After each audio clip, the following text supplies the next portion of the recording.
Good morning, ladies and gentlemen. Shri Amit Chandra, CEO, Center for Civil Society. Mr. Panda, a senior BJP leader and member of parliament, has just left. And other members from the Center for Civil Society participating in this 12th School Choice National Conference. Other distinguished guests, respected leaders, policy thinkers, civil society representatives, and most importantly, the young scholars and practitioners of tomorrow. Good morning to all of you. It gives me immense pride and a deep sense of responsibility to address you all at this 12th School Choice National Conference organized by the Center for Civil Society. For many decades, CCS has been one of the few platforms in India that dares to ask big, uncomfortable questions about education, governance, choice and accountability. Questions that determine whether our children merely go to school or truly learn and thrive. I want to begin with congratulating CCS for keeping this flame alive, for consistently reminding us that if we do not reform the architecture of governance, then the best ideas of pedagogy, curriculum or technology will remain islands of excellence, not a sea change. Friends, Bharat today stands at the cusp of a historical transformation. Honorable Prime Minister Shri Narendra Modi has called this phase as Amrit Kal. The 25 years journey towards Vikasit Bharat 2047, when we complete 100 years of independence. The children sitting in our school today, in Delhi's government school, in affordable private schools, in elite institutions, in alternative learning spaces, they are the citizens, workers, job seekers, job providers, and the leaders of 2047. What we do in education governance in the next 5 to 10 years will decide what they become in this Amrit Kal. The Prime Minister often reminds us that India's strength lies in the 3 Ds: democracy, demography, and demand. Education is what that converts these 3 Ds into the most powerful 4th D, that is development. If we want Vikasit Bharat, we must build Vikasit Delhi, a capital city that becomes a model of modern, inclusive, and high-quality school education. Every child, not just privileged, has access to excellent learning, where parents have meaningful choices, not just a lottery of birth and address, where public money is spent not only on construction of few classrooms or few buildings, but on clear learning outcomes, the larger part is spent, and where governance is transparent, predictable, and above all, child-centric. For many years, national conversation focused on enrollment and infrastructure numbers, including how many schools, how many classrooms, and how many midday meals. That phase was necessary and in many respects successful. But we have now entered into a new era. Parents are now asking, is there a school? They are asking. Yes, they are asking, is my child actually learning? Is he or she safe, respected, and prepared for the future? This is where governance becomes central. Governance is not a dry wood. It means Who takes which decision? Who is responsible for what? How do we support teachers? How do we hold schools accountable not to files and forms, but to children and parents, to the society? How do we ensure that public spending translates into public values? Weak or fragmented governance means this budget increases, schemes multiply, announcements get longer, but learning does not improve at the same time. On the other hand, when governance is strong, when roles are clear, data is transparent, accountability is real, then even the same rupee begins to deliver much better outcomes. Recent past, maybe 10, 12 years in Delhi are the real example of which clarifies my point that increase in budget and making few rooms and few buildings does not change the scenario.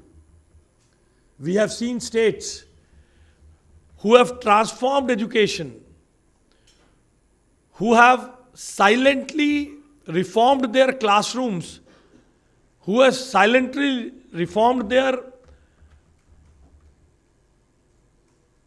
learning outcomes, who have silently provided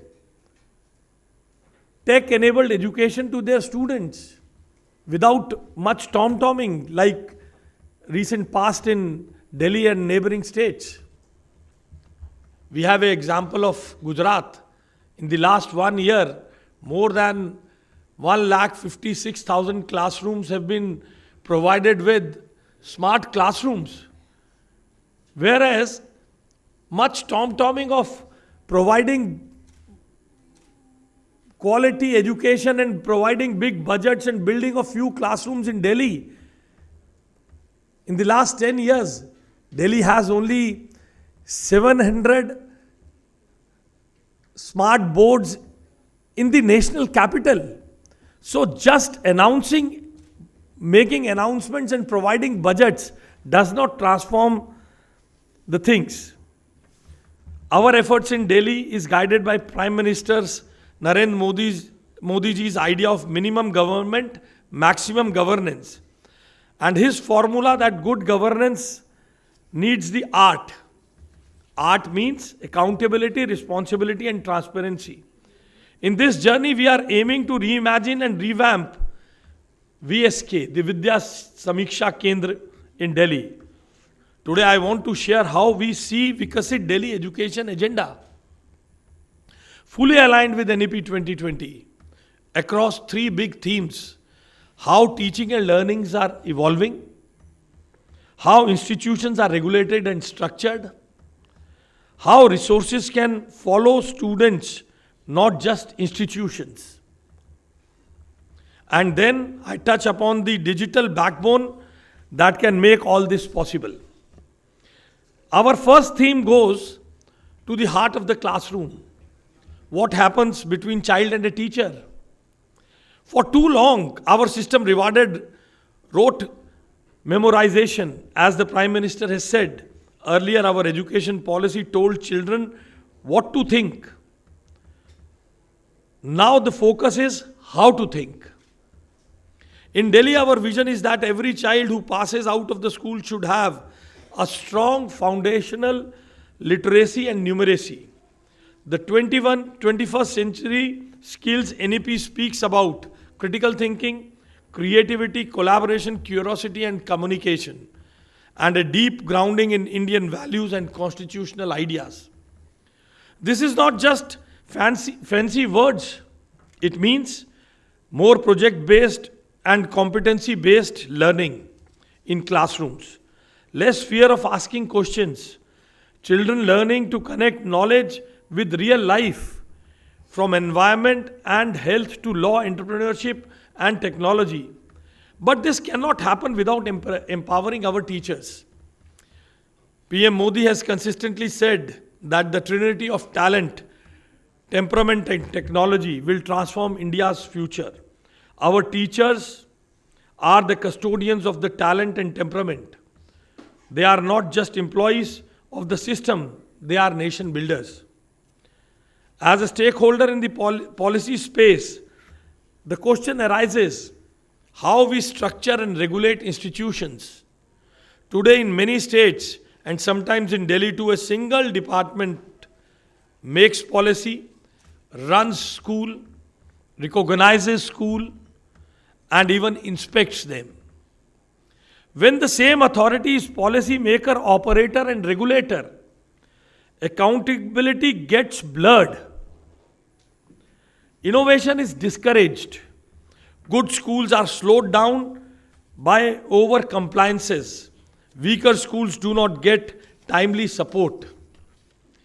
NEP 2020 proposes a major structural reform, a separation of functions to ensure no multiplicity of governance, no duplicity of work. Policy making as one function, regulation as another, service delivery, that is running of schools, as a third. Delhi's Viksit Education vision embraces this principle.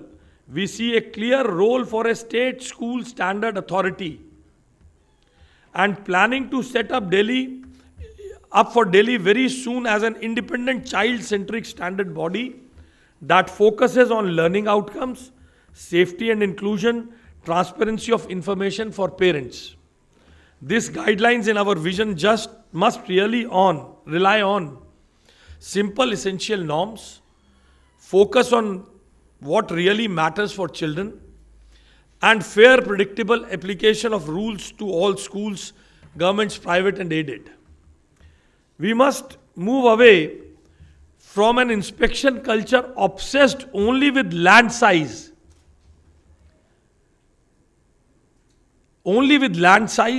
Toilet counts, and files.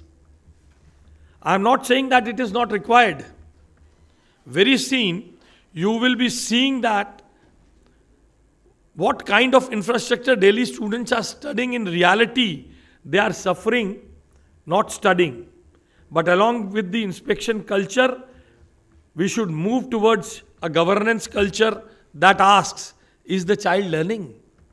Is the child learning? Is the child safe? Are parents informed? Is the school honest about performance? In parallel, the role of department must gradually shift from controller to an enabler, from micromanaging every transaction to building capacity, using data smartly and enabling innovation. This is new age governance, where the system trusts schools and teachers but does not abandon accountability, where public and private schools both operate in an environment of freedom with responsibility.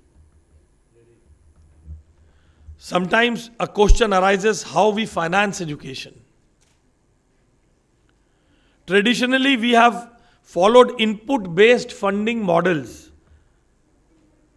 We allocate budget based on how many buildings exist, historical staff norms, and sometimes political negotiations. The money goes to the institution by habit, not away by need or performance. Parents and children are passive recipients of this process. The idea behind fund students, not school, is to flip this model. Imagine a system where support is linked to the child, not just to the school building. Public funds are designed to reach students using India's powerful digital public infrastructure, the JAM Trinity and DBT. Parents, especially from low-income communities, have real choices and clear informations so that accountability runs not just upward to officials but outward to families. We have already seen encouraging evidences from the pilots in India and abroad, including voucher experiments and DBT-like models, that portable entitlements can empower families, increase competition on quality, improve completion and learning outcomes. Let me be very clear, this is not about weakening government schools. On the contrary, it is about strengthening government schools with better data, focused support and fair comparison. Reforming reimbursement-based schemes so that they are timely, transparent and targeted. And ensuring that every rupee is traceable to real children, real classroom and real learning. In Antyodaya, service to the last person is our moral compass. Then student-centered financing is one of the most powerful tools to live up to that idea. None of this can work at the scale without a strong digital backbone. Under Digital India, our country has built platforms that are envy to the world, from UPI to Aadhaar, from Diksha to PM E-Vidya, from Swayam to ONUS, One Nation, One Subscription. These are not abstract acronyms. They are instruments of Atmanirbhar Bharat. From Delhi school system, as I said, we are planning to revamp our VSK to strengthen digital infrastructure that allows us to track real-time data on enrollment, attendance and increasingly about the learning. Plan school locations, teacher deployment, resource allocations more intelligently. Give teachers and students access to high quality digital content in many Indian languages. Support blended learning so that classrooms can extend beyond four walls. Design inclusive tools for children with special needs. Audiobooks, sign language contents, accessible interfaces. The Prime Minister often reminds us all that India once gifted the world the zero and the decimal system. And today Indians are at the forefront of information technology and finance, both powered by zero. In the same spirit, our goal is make AI in India and make AI work for India.